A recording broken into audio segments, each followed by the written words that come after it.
어, 요즘처럼 젠더라고 하는 것이 이슈가 되어져 있는 시대를 살아갈 때가 있었나 싶은 생각이 듭니다. 그래서 어, 요즘 사람들이 소위 젠더 감수성이라고 하는 것을 가져야 된다, 뭐 이런 이야기를 합니다. 사실 그렇게 얼마 되지 않았죠. 처음 동성애자들이 뭐 커밍아웃을 했다, 뭐 이런 것을 보고 TV에 그런 사람들이 나왔을 때 얼마나 이상한 사람 취급을 하고 그렇게 바라보았는지 모릅니다. 하지만요, 요즘에는 어떻습니까? 그런 표현, 그런 취급을 하면은 큰일 나는 시대. 아니, 사실 이 단어도 적절하지 않을 수 있어요. 그 사람을 그렇게 취급한다, 뭐 이런 단어도 쓸 수 없는 시대입니다. 어떻게 해요? 그 사람을 그렇게 대우해줘야 된다, 뭐 이렇게 표현해야 할 겁니다. 지금은 젠더 감수성이라고 하는 것이 요구되는 시대이기 때문에 뭐 취급 이런 단어를 쓸 수 없는 거죠. 대우해줘야 되는 거죠. 그래서 자신의 정체성을 더욱 알고 찾고 소리를 내는 시대에 살아가고 있습니다. 하지만 자기 정체성이라고 하는 것이 꼭 젠더라고 하는 것에만 국한되어져 있는 것은 아닌 것 같습니다. 자신의 민족적인 그 정체성이라고 하는 것에도 이것이 연결되어 있는 것 같아요.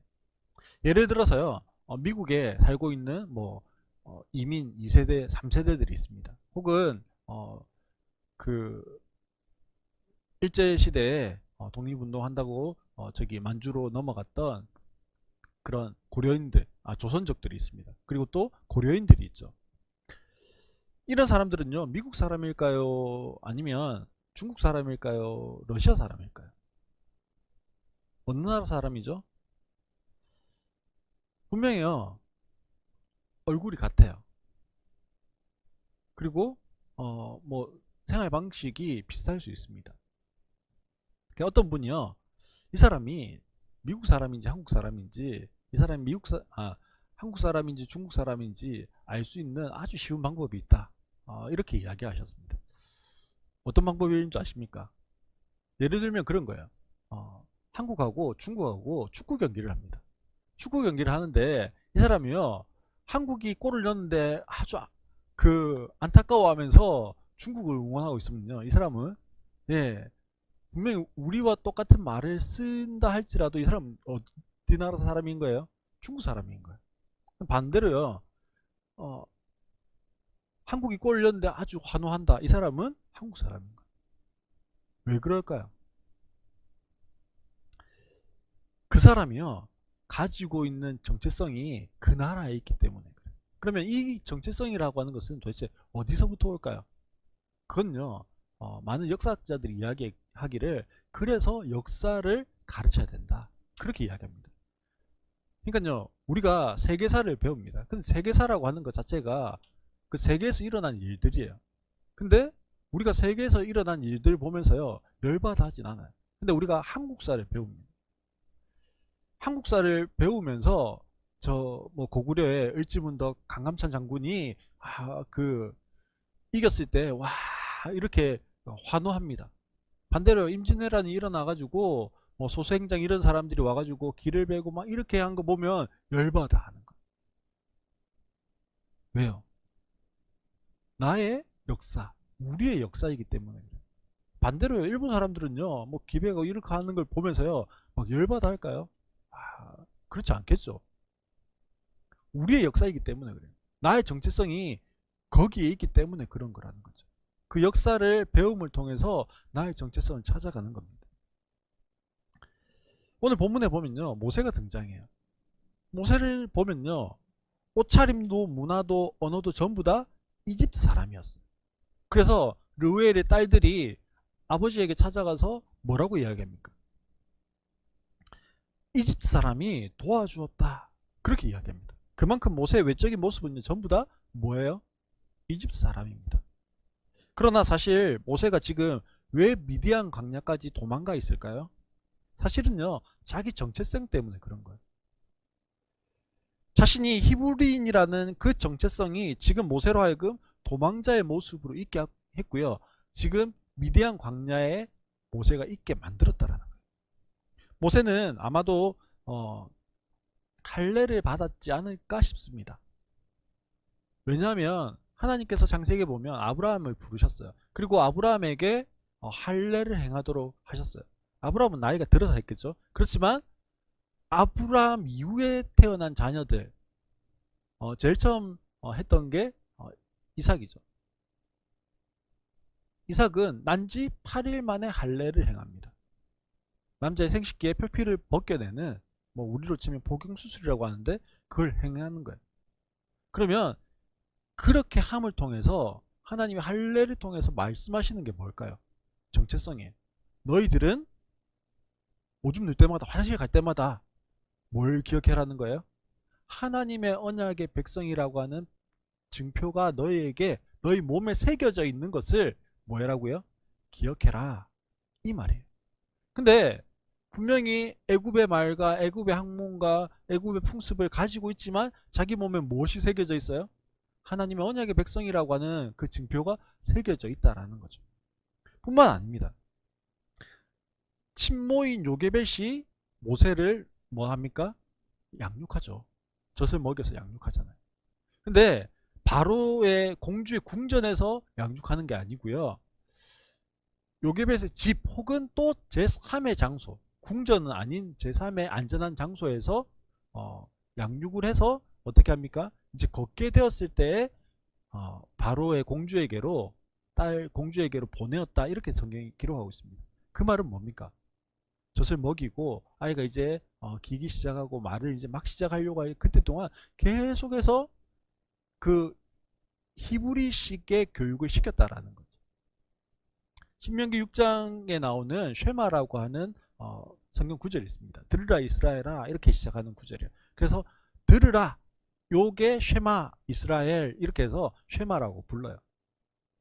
이걸요 아이가 딱 태어나면 그 태가 있는 탯줄을 있는 상태로 아버지가 받아서 탯줄을 끊고 아이의 귀에 대놓고 제일 처음 하는 이야기가 뭐냐면 쉐마 이스라엘 들으라 이스라엘아 오직 여호와는 한 분이시니 너는 마음을 다하고 목숨을 다하고 뜻을 다해서 주 너의 하나님을 사랑해라 이 말을요 제일 처음 해줘요. 물론 아직 출애굽 전이니까요 그런 말씀이 있지는 않았어요. 그렇지만 분명한 것은 하나님이 우리의 구원자이고 하나님이 약속하신 언약이 있다라고 하는 것을 이 히브리인들이 계속해서 자녀들에게 가르친 것은 분명해요. 그러니 이 모세 역시도요 그런 양육을 받았다 이렇게 보아야 한다라는 거죠. 뿐만 아니라 이 사도행전 7장에 보면 스데반 집사가 설교하는 장면이 나옵니다. 거기에 보면 모세 부분이 등장하는데요. 이렇게 되어 있습니다. 모세가 40살이 되었을 때 그의 마음에 자기 동족인 이스라엘 사람의 사정을 살펴볼 생각이 났습니다. 이렇게 말씀하고 있습니다. 즉 이집트의 왕궁에서요 공주의 아들 모세로 살아왔지만 자기의 정체성이 어디 있었다고요? 히브리인이라고 하는 것에 있었습니다. 하나님의 언약의 백성이라고 하는 것에 있었어요. 이것이 모세에게는요 누구보다 선명하게 있었다라고 이야기할 수 있습니다. 그래서 오늘 11절 말씀을 보면요 바깥으로 나가 동족에게로 갔다가 이렇게 이야기하고요 동족인 히브리 사람이 이집트 사람에게 매를 맞는 것을 보고 이렇게 말씀합니다. 모세의 자기 정체성이라고 하는 것은요 단순히 내가 히브리인이야 나는 언약 백성이야 이 정도가 아니었어요. 이 모세에게 있어서 자기 정체성이라고 하는 것은요 사도행전 7장 24절로 25절에 보면 이렇게 기록합니다. 어느 날 그는 자기 동족 한 사람이 억울한 일 당하는 것을 보고 그의 편을 들어 이집트 사람을 때려 죽여서 압박받는 사람의 원한을 풀어주었습니다. 그는 자기 동포가 하나님이 자기 손을 빌어서 그들을 구원하여 주신다는 것을 깨달을 것이라고 생각하였는데 이렇게 되어 있습니다. 무슨 말입니까? 자기가 이집트 사람을 쳐 죽이는 게 뭐라고요?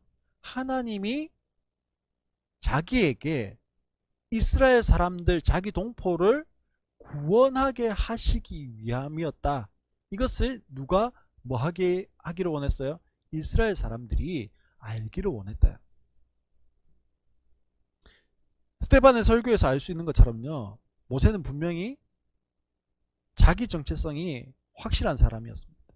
그것은 이스라엘 왕궁에 있는 것이 공주의 아들로 자란 것이 그냥 우연히 되어진 것이 아니라는 것이죠. 그럼 뭐예요? 이게 하나님의 뜻이고 하나님의 계획이고 하나님의 섭니다. 그렇게 믿었다라는 거예요. 그리고 나를 통해서 하나님이 원하시는 의도가 무엇일까? 하나님 뭐 하시기를 원하실까? 끊임없이 이 40이 될 때까지 고민했을 거예요. 그래서 내린 결론이 뭡니까? 사도행전 7장 25절에 나와 있는 것처럼 하나님이 자기 손을 빌어서 그들을 구원하여 주신다. 이게 결론이었어요. 누구를 통해서요? 모세를 통해서. 즉 나를 통해서 하나님이 구원하시기를 원하신다. 이게 결론이었다. 이게 자기 정체성이었어요. 나는 뭐 하는 사람이에요? 이스라엘의 구원자. 이게 모세의 자기 정체성이었습니다. 그래서 히브리서 11장에 보면요, 모세 이야기를 또 하는데 이 히브리서 11장은 믿음장이라고 그래요. 믿음의 조상들에 대한 이야기들을 막 하고 있는데 거기에 보면 모세에 대해서 이렇게 설명합니다. 11장 24절로 25절에 보면 믿음으로 모세는 어른이 되었을 때 바로의 왕의 공주의 아들이라 불리는 것을 거절하였습니다. 오히려 그는 잠시 죄의 향락을 누리는 것보다 하나님의 백성과 함께 학대받는 길을 택하였습니다. 라고 그렇게 해서 말씀하고 있습니다. 그렇습니다. 하나님께서는 아브라함과 하신 약속을 이루시기 위해서 400년을 기다리셨어요. 그리고 모세라고 하는 한 사람을 준비하셨습니다. 그 모세를 통해서 하나님 원하시는 것은요, 출애굽의 역사를 이루어가는 거죠. 모세의 정체성은 분명합니다. 자신에게 어떤 사명이 주어졌는지 잘 알고 있었어요. 그런데 그 결국은 미디안 광야에서 나그네 인생으로 살아가는 겁니다. 잊혀진 인생으로 살아가는 거죠. 왜 그렇습니까? 모세는 분명히 자기 정체성을 너무 잘 알았어요. 뭐 하는 사람요? 이스라엘을 구원하는 사람. 그런데 왜 이렇습니까? 그것이 하나님 앞에서 다루어지지 않은 거예요. 하나님의 때까지 기다리지 못한 거예요. 하나님의 때가 언젠지 묻지 않은 거예요. 하지만 우리가 기억해야 하는 것은요, 우리 역시도 자기 정체성이 분명해야 합니다. 나의 정체성이 뭘까요? 나의 정체성은요, 나는 죄인이라는 거예요. 예수 그리스도의 십자가의 대속의 은혜가 필요한 죄인이라는 거예요. 그래서 예수 그리스도의 그 십자가의 은혜가 죄인인 나에게 임한 거예요. 그래서 내가 거룩해지는 겁니다. 그래서 죄의 종이 아니라 하나님의 자녀라고 하는 새로운 신분으로 창조되어진 거죠. 이제는 죄와 사망이 나를 지배하는 것이 아니라 성령께서 나를 지배하는 사람으로 새롭게 변화되어졌다라는 겁니다. 그 성령의 인도하심을 따라서 오늘 나를 이끌어 가시는 성령의 이끌림을 받고 지배를 받는 존재로 나를 삼아주셨다. 이것이 나의 정체성이에요. 우리의 정체성입니다. 그래서 우리는 더 이상 사단이 우리를 참수할 수 없어요. 야, 네가 하는 거를 봐라. 네 모습을 봐. 그러면서도 너가 구원받은 사람이라고, 그리스도인이라고, 하나님의 자녀라고 정죄할 수 있습니다. 그러나 그 정죄함으로부터 우리가 자유할 수 있는 유일한 방법은 뭡니까? 내가 가지고 있는 나의 정체성, 그것을 보다 선명하게 하는 거예요. 난 어떤 사람이라고요? 죄인 맞아요. 근데 어떤 죄인이에요? 용서함 받은 죄인. 이제는 죄의 종이 아니라 하나님의 자녀가 된 거예요. 그래서 우리를 향해서 참소하는 그 참소가 마치 그 만화 같은 데 보면 막 총알이 빗발치지만 보호막이 이렇게 딱 쳐져가지고 전부 다 튕겨 나가야 되는 것처럼, 아무리 사단이 우리를 참소한다 할지라도 그것이 예수 그리스도로 덮여있기 때문에, 예수 그리스도로 옷 입었기 때문에 뭐 할 수 없어요? 우리에게 아무런 영향을 줄 수 없는, 그것이 우리의 정체성이라는 것을 기억해야 한다는 겁니다. 이렇게 모세는요, 자기 정체성을 알고 그 정체성에 따라서 동족을 돌아보고 동족과 함께 고통을 나누었습니다. 하지만 지금까지 모세는 왕궁에서 공주의 아들로 40년 동안 왕자로 살아왔습니다. 그러다 보니까요, 히브리인들을 돌아보고 그들의 고통을 공감하려고 하지만 쉽지 않는 거예요. 이해되지 않는 부분이 너무 많은 겁니다. 옛날에 그 TV 프로 중에 체험 삶의 현장이라고 하는 게 있죠. 뭐 얼마 전에 그 보궐선거가 있었습니다만, 뭐 잠시 1시간 편의점에 가가지고 아르바이트를 대신에 해봅니다. 혹은 지하철에 가가지고 청소를 한번 해봅니다. 그러면 아르바이트생들의 그 모든 고단한 삶들이요, 다 나도 다 공감할 수 있는 걸까요? 1시간 가가지고 지하철 청소하시는 분들처럼 청소해보면 내가 그들의 삶이요 오롯이 다 이해되는 걸까요? 아니에요. 아무려 우리가 그렇게 한번 해보려고 해도요, 이해되지 않는 게 너무 많습니다. 모세도 마찬가지예요. 동족의 상황을 보고 싶었고요, 동족과 함께 그 고통을 누리고 함께 하고 싶었어요. 근데요, 그 갭이요 너무 큰 거예요. 모세는 누구요? 왕자. 동족은 누구요? 노예. 이 갭이요 너무 큰 겁니다. 그러다가 11절 12절에 보니까 그때 그는 동족인 히브리 사람이 이집트 사람에게 매맞는 것을 보고 좌우를 살펴서 사람이 없는 것을 확인하고 그 이집트 사람을 쳐 죽여서 모래 속에 묻어버렸습니다 라고 말합니다. 예수님께서 마태복음 5장에서 8장까지 설교를 하셨는데요, 이 설교를 산에 가가지고 하셨어요. 그래서 산상수훈, 산에서 가르치신 교훈의 말씀 이렇게 이야기하기도 하고요, 혹은 산상보훈 이렇게 이야기하기도 합니다. 산에서 말씀하신 보배로운 교훈, 이래서 산상보훈 뭐 이렇게 이야기하기도 해요. 그 첫 번째가 뭐냐면 5장에 나오는데 팔복이에요. 팔복. 8가지의 복 있는 사람은 에 대해서 이야기하시는데요, 거기에 보면 예수님이 이렇게 말씀하십니다. 화평케 하는 자는 복이 있나니. 뭐 하는 사람이 복이 있다고요? 화평케 하는 사람이 복이 있다. 이 화평하게 하는 사람의 복이 무엇이냐면 하나님의 아들이라 일컬음을 받는다, 하나님의 아들이 된다라는 거. 그게 복입니다. 화평케 하는 자는 복이 있는데 하나님의 아들됨의 복이 있습니다. 이 말을 반대로 한번 생각해 보면요, 화평하게 하지 않는 사람에게는 복이 있습니까 없습니까? 없는 거예요. 그리고 하나님의 아들이 아닌 겁니다. 화평을 깨는 게 뭘까요? 분노죠. 그러니 이렇게 바꿀 수 있습니다. 분노하는 자는 하나님의 아들이 될 수 없다. 즉 하나님은요 분노하시는 걸 별로 기뻐하지 않아요. 우리가 종종 의분에 대해서 말할 때가 있습니다. 의로운 분노. 근데요, 우리의 연약함 때문에 의로운 분노가 일어날 수가 없어요. 왜요? 의로운 분노가 일어난다 할지라도 그 틈을 죄가 타고 들어와요. 그냥 나는 좋은 마음, 선한 마음으로 분노가 일어나서 그것을 터뜨리는데 그 터뜨림 안에 무엇이 섞여요? 내 죄의 본성이 섞이게 되어지는 겁니다.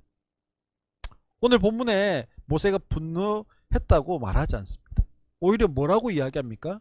동족을 돌아보는 마음, 생각하는 마음이 있었다라고 이야기해요. 그것을 달리 말하면 뭡니까?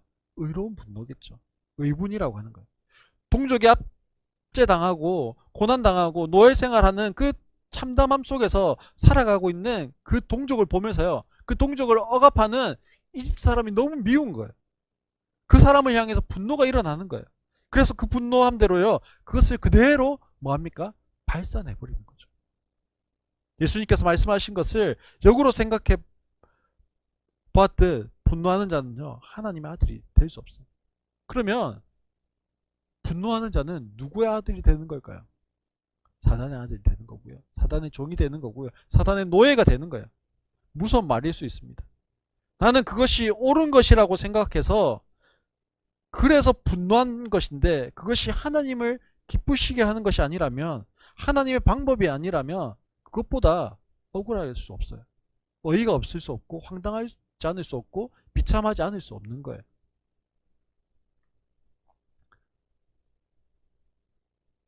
그럼에도 불구하고 우리 안에 여전히 이 분노함들이 일어나요.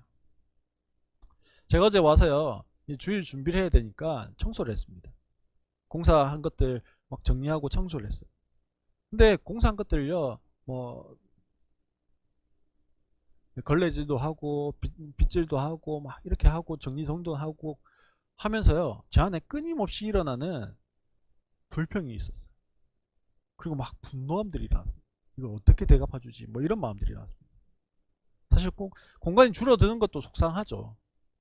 제 마음에, 근데요, 또 제 마음에 안 드는 인테리어들이 되어지는 그런 상황들이 있습니다. 하지만 목장에서 나눈 것처럼, 기도 제목으로 내었던 것처럼요, 화평하게 하는 것이 목표로 삼았습니다. 그래서 가하지 않게 요구하려고 했어요. 근데요, 저를 향해서 너무한다 뭐 이렇게 계속 이야기하고요, 되어진 것들은 제 마음대로 안 되는 것들을 봅니다. 그때마다 제 안에서 막 분노가 일어나는 거예요. 다시 돌려주고 싶은 거예요. 원수 갖고 싶은 마음이 막 일어나는 거죠. 근데 이번 주 말씀 묵상이요, 이 본문이었어요. 분노하는 마음에 대해서 계속 한 주간 동안 묵상했었습니다. 그러면서 어제도 막 청소하면서 머리 한번 흔들고, 예, 또 청소를 했어요.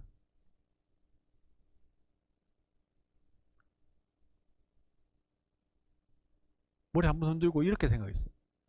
내가 맞고 내가 주장할 수 있고, 근데 그럼에도 불구하고 이 공간에서 천년 만년 살 거 아닌데, 그렇게 마음먹기로 결정했어요. 제 안에서. 물론 오늘도 아침에 와가지고 보면서는, 예, 승질이까지 올라와요. 제 안에서 일어나는 분노의 마음, 충분히 그런 분노가 일어나는 게 너무 당연해요. 의분이라고 할 수 있고요, 권리라고 할 수도 있어요.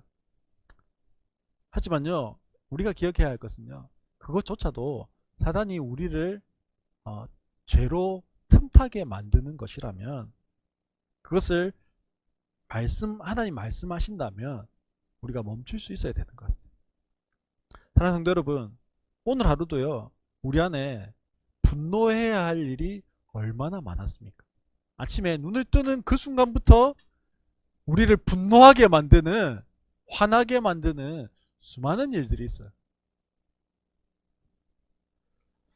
또 얼마나 불의한 일들을 많이 당합니까?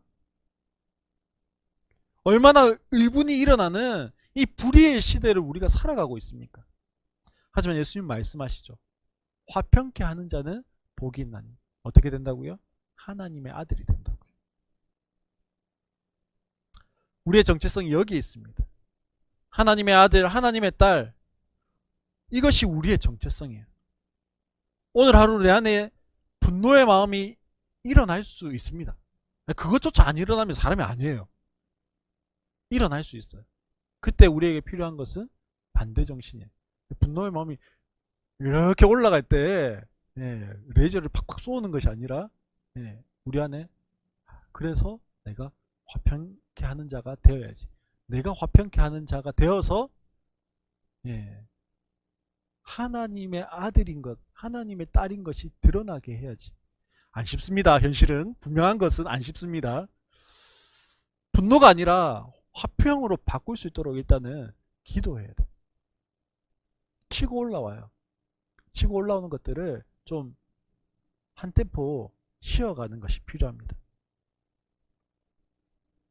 우리 안에 분노가 안 일어날 수는 없지만 그것을 모두 발산하는 것이 아니라 그리스도 안에서 화평케 하는 것으로 바꾸어가는 하루가 되기를 소망합니다. 다시 본문 말씀으로 좀 돌아와 보면요, 오늘 본문에 많이 등장하는 단어가 있는데 그게 무슨 단어냐면 보다라고 하는 단어입니다. 11절에 보면 노동하는 것을 보았다라고 하고요, 11절에 또 매를 맞는 것을 보았습니다. 그리고 12절에 보면 좌우를 살펴서 사람이 없는 것을 확인하고 라고 되어 있는데, 이전 개역 한글에는 살펴보고라고 되어 있고요, 영어 성경에도 보면 싱이라고 그렇게 되어 있습니다. 13절에 보면 나가서 보니 히브리 사람 둘이 싸우고 있었다라고 그렇게 이야기하죠. 지금 모세가요 보고 있어요. 무엇을 보고 있습니까? 자기 동족을 보고 있어요. 히브리인들이 노예 생활하는 비참한 삶을 보고 있습니다. 그 노예의 삶이라고 하는 것이요, 인격도 생명의 존엄도 깡그리 무시되어져 있는 마치 짐승처럼 살아가는 그 모습을 보고 있는 거예요. 그 모습 앞에 분노를 쏟아냅니다. 왜냐하면 자기에게는요 충분히 그렇게 할 수 있는 무엇이 있어요? 힘이 있어요. 아니 나는 왕자예요. 그 이집트 관리 하나 죽이는 게 무슨 대수겠습니까? 그렇잖아요. 권력으로 봐도 그렇고요. 히브리서 말씀해 보면 모세가 모든 애굽의 모든 지식과 학문을 통달했다고 돼 있어요. 언어를 통달했다고 돼 있어요. 즉, 뭐 군사 훈련부터 시작해서요. 싸움 대빵 잘했다라는 거예요. 그러니까 한 대 쳤는데 어떻게 해요? 즉사하는 거예요. 자기에게 무엇이 있어요? 그 분노를 발산할 수 있는 힘과 권세가 있다라는 거죠. 그러니 뭐라고 생각했어요? 내가 이스라엘의 구원자다. 그렇게 생각했다라는 거예요.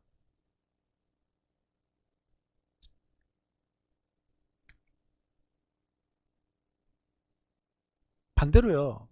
이 분노를 쏟아내고 싶은데 힘이 없는 사람은 어떻게 할까요? 그냥 참는 거죠. 삭히는 거. 모세의 부모를 한번 생각해 보세요. 이스라엘 사람들을 한번 생각해 보세요. 분노해요. 이 말도 안 되는 명령 때문에 자기의 자녀들을 나일 강가에 던져야 되잖아요. 분노가 일어나지 않겠습니까? 일어나죠. 근데 어떻게 해요? 그 분노하는 마음을요 표현할 수 있는 유일한 방법은 그냥 우는 거예요. 삭히는 거. 그리고는 어떻게 해요?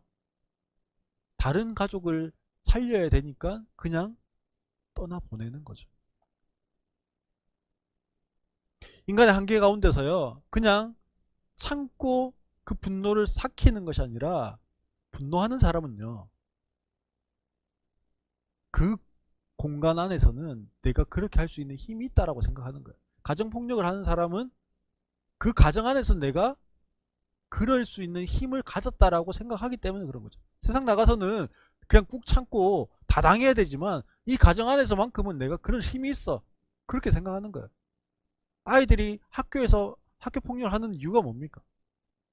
집에 가면 두드려 맞아야 되는데 여기 공간 안에서만큼은 내가 그것을 분노를 표출하고 폭발할 수 있어라고 하는 그런 힘이 있어라고 생각하기 때문에 그런 거예요. 근데요 지금 이 분노를 폭발시키는 모세의 모습은요 마치 자기의 조상인 레위가 가졌던 그 분노와 같은 거예요. 살인기계가 되어서 무섭게 그 분노를 쏟아내 버리는 그 레위와 똑같다라는 거예요. 우리가 보는 것이 우리의 마음을 가지고 가는 거예요. 내가 지금 무엇을 보고 어떻게 생각하고 있는지에 따라서 우리의 행동도 삶도 그렇게 되어져 간다라는 겁니다.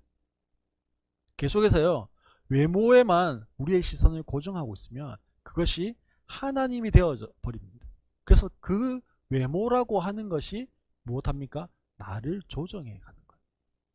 계속해서 음란한 것에 우리의 시선이 고정되어지면요 그것이 나의 삶을 잠식시켜 가버리는 거예요. 계속해서 학벌이라고 하는 것이 우리의 시선이 고정되어져 있으면요 그것이 나의 삶의 유일한 가치와 기준이 되어 버리는 겁니다. 그런데 계속해서요 거룩한 것, 구별된 것에 우리의 시선이 가 있기 시작하면 그것이 내 삶의 체질이 되고 내 삶을 구별된 삶으로 정돈시켜 가기 시작한다라는 거예요. 우리가 어디에 시선을 두고 무엇을 바라보고 있는지에 따라서 달라진다라는 거예요.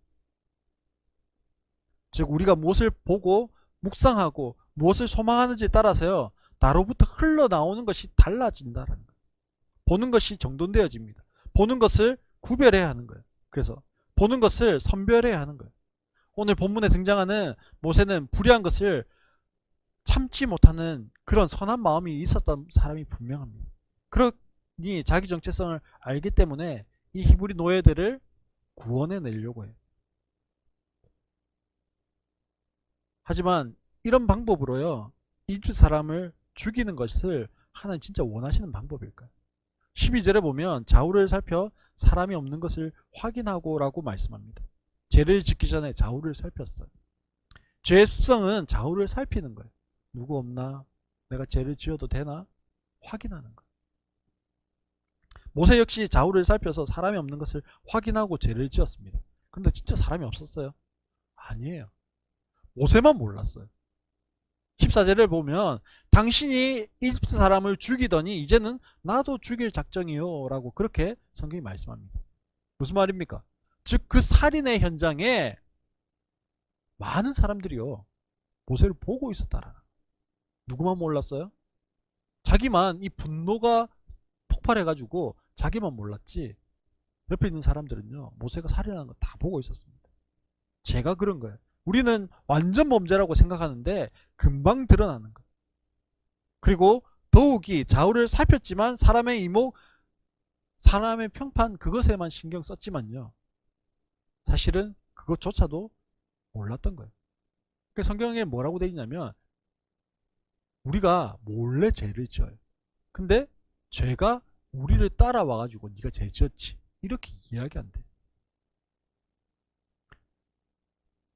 우리가 늘 인식하지 못하는 것이 있는데요. 그게 뭡니까? 하나님이. 하늘을 보지 못하는 겁니다. 물론 하나님은 하늘에 계시는 분이 아니죠. 상징적인 의미입니다. 우리가 하늘을 본다는 것은 하나님이 계심에 대해서 인식한다라는 거예요. 그냥 좌우만 살피는 것이 아니라 하늘을 바라보는 거예요. 거기에 누가 계신다라는 거예요? 모든 것을 아시고 계시는 전능하신 하나님이 계신다라는 거예요. 하나님이 계신 것을 인식하고 살아가는 인생과 하나님이 계심을 인식하지 못하고 살아가는 인생의 차이가 있는 거예요. 모세는 하나님에 대해서 듣고 모세는 하나님에 대해서 알았지만 모세는 하나님에 대해서 인식하지 못하고요. 하나님에 대해서 믿지 못한 거예요. 그러니 하나님과는 상관없는 삶을 살아가는 겁니다. 하지만 이스라엘의 지도자가 되어서 돌아온 모세는요. 하나님과 떼어서 살 수 없는 그런 존재로 다시 이집트에 돌아오게 되어집니다. 모세에게 그 시간만큼이 필요했는지 모르겠습니다. 하나님에 대한 인식이 모세는 없었기 때문에요. 살인자 모세가 되어졌어요. 그리고 도망자 모세가 되어졌어요. 오늘 하루도요. 나의 좌우를 살피는 것이 아니라 하늘을 볼 수 있는, 즉 하나님을 인식할 수 있는 우리 성도들이 되어야 하는 겁니다.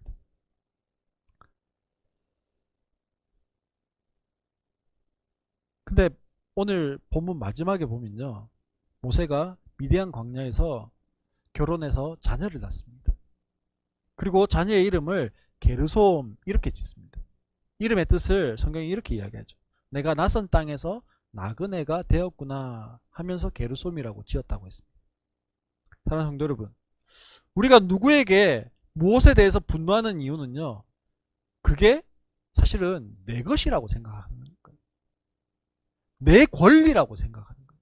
내 소유라고 생각하니까 누군가 내 소유, 내 권리, 내 것을 침범하고 방해하고 손해가 가게 하니까 뭐 하는 겁니까? 분노하는 거예요. 하지만 그 모든 것이 나의 의지와 상관없이 포기되어져야 할 그때 우린 더 이상요 분노할 힘조차 없는 거예요.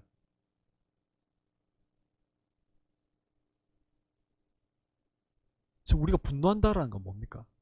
내가 아직 힘이 있다라는 거죠. 내가 힘이 있으니까 분노하는 거예요. 그래서 하나님께서 우리에게 나그네 인생이라고 그렇게 말씀합니다. 그러면서 나의 힘, 나의 것 이게 아니라요. 오늘 우리가 찬양으로 고백했던 것처럼 그 가사의 고백처럼 주어진 내 삶의 시간 속에 주의 뜻 알게 하소서. 이게 나그네 인생으로 살아가는 우리가 할 수 있는 고백이라는 겁니다. 지금 당장 나는요 이해할 수 없는 상황과 환경 가운데 있어요. 왜 이런 상황과 환경 속에서 나를 몰아가시는지 다 이해할 수 없어요. 그러나 분명한 것은요 그냥이 없다라는 거예요. 하나님의 뜻과 계획이 있는 거예요. 우리는 그것을 붙잡고 나아가는 겁니다. 오늘 하루 주어진 내 삶의 시간 속에 주님의 뜻을 알아가는 것이요 우리가 해야 하는 거예요.